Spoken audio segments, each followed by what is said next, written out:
30 years ago. It was 1994, November 27th, and we had church.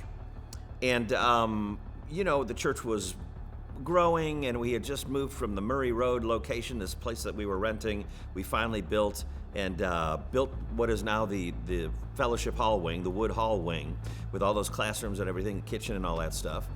And so we had church that day. We go home, and I get a phone call. There's no internet.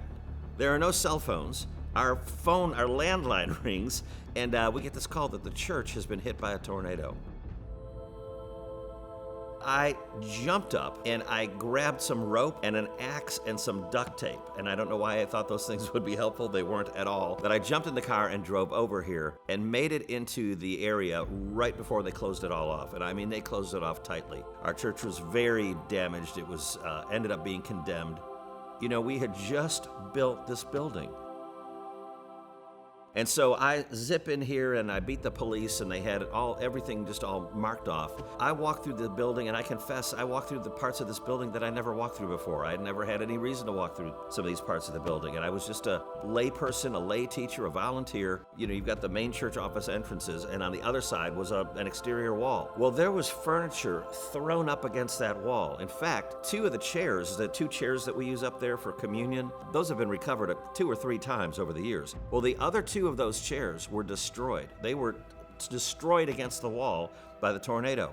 And I'll never forget seeing the damage, seeing the front of the facade torn off, seeing the front office doorway just completely destroyed, and this furniture smushed against the wall. And that in the gallery, there was a ream of paper sitting there, and not one piece of paper had been moved. It was just astonishing, the power and the selectivity of all that.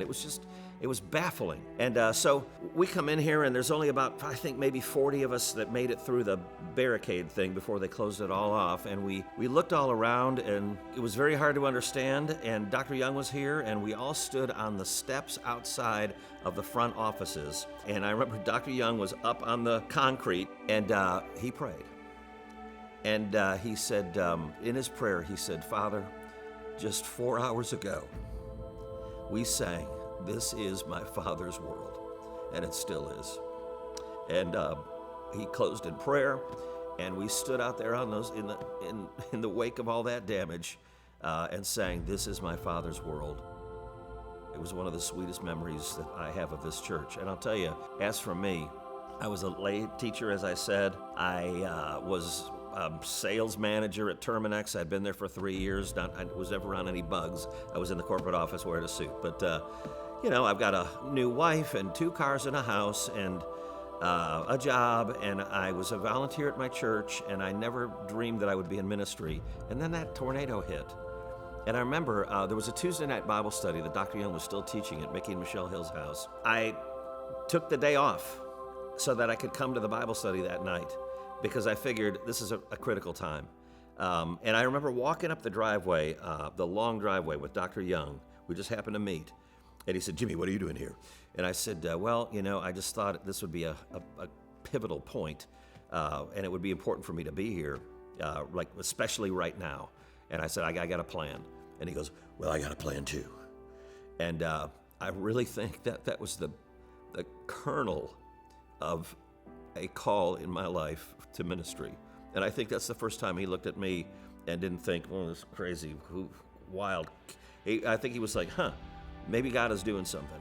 And by that next May, I was on staff at the church. Anyway, I look back on that tornado, and none of us could understand why we would try to serve God and make this thing and do it well, only to have it destroyed.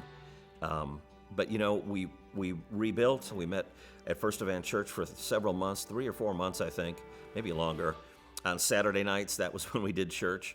And as for my little ministry, my class couldn't meet on a Sunday morning. It met on Sunday nights, and it moved from house to house to house to house. There was no internet. There was no MapQuest. Wasn't even invented yet. And it was impossible. It was an impossible scenario. And that little singles ministry went from 14 people to 65 people. And it was totally impossible, totally impossible, totally impossible. And I know for Tammy and me, we would just look at each other and go, that can't be anything but the Holy Spirit of God. all to say, our lives and the life of this whole church was affected by that tornado.